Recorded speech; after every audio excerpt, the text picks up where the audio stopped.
During my time here at Central, I've had the pleasure of spending many mornings at the Upper West Side Mikveh, sitting with Rabbi Lisa Rubin as she leads her students through the ceremonies of conversion.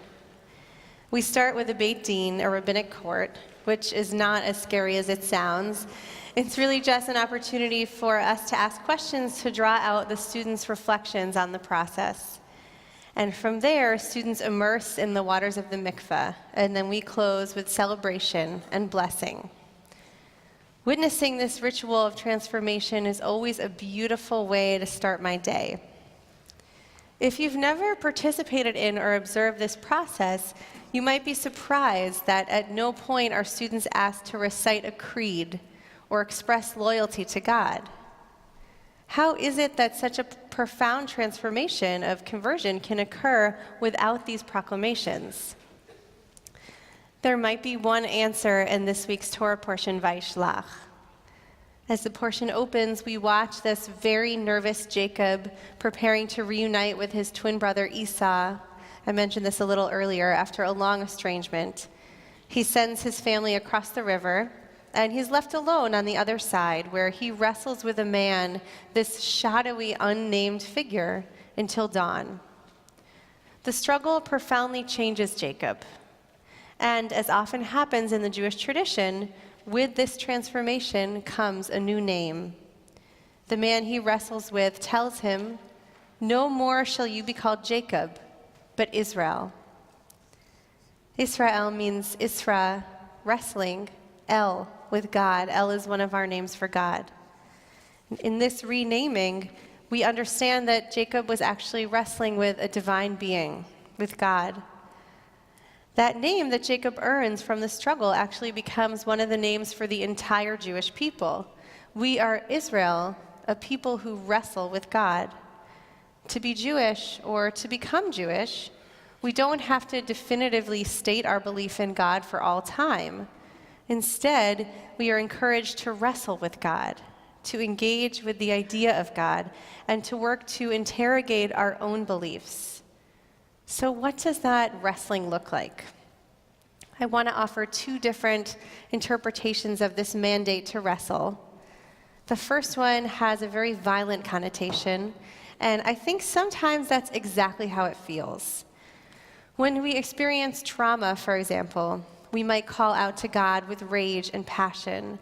Sometimes we might feel that way when we witness the suffering in the world, when we witness what's happening right now in Aleppo. We might want to scream to God, "Where are you?" when we see darkness and evil. We might want to call out in that way. And I think that this is one really valid way of grappling with God. It's important to allow ourselves the honesty of those moments of wrestling. And then in contrast, there's a calmer, more loving interpretation of wrestling, one that Rashi describes in his commentary on the portion.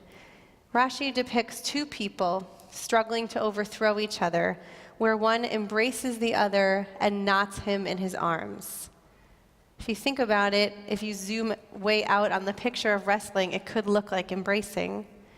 So it's a much more intimate and gentle kind of wrestling. Maybe this is how it looks when we're feeling at peace with our lives and we're curious about God's role in that. Perhaps for you, confronting your beliefs has led you to conclude that God doesn't exist. And if that's the case, I would challenge you to continue to engage in that wrestling so you can gain clarity around it. Because sometimes what we are rejecting is a lingering image of a biblical, vengeful, bearded God. And if we can work to name and articulate whatever it is that we don't believe in, whether or not it's what I just described or something completely different, if we can articulate that, we can also get a little bit closer to our own truth. So wherever you are in this very personal process, whether you're certain that God doesn't exist, or you're furious with God, or you're grateful or questioning, let your wrestling be dynamic. We have space in our tradition for our relationships with and our ideas about God to evolve daily. Think about your childhood image of God and compare that with how you think of God today. And know that this may be different from how you think about God tomorrow, or maybe even later tonight. Perhaps our dynamic grappling can lead to profound transformation, like it does for those who embark on a process of conversion to Judaism, and like it does for Jacob, who becomes Israel. To fully embrace our name as Israelites, those who wrestle with God, may we make space for all our questions and all our doubts, and open ourselves to the mystery of everything we don't yet understand. I'll leave you with a poem by Richard Levy. It's found in our prayer book. As you taught Torah to those whose names I bear, teach me Torah too. Its mystery beckons, yet I struggle with its truth. You meant Torah for me. Did you mean the struggle for me too? Don't let me struggle alone.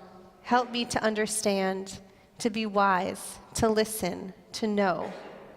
Lead me into the mystery.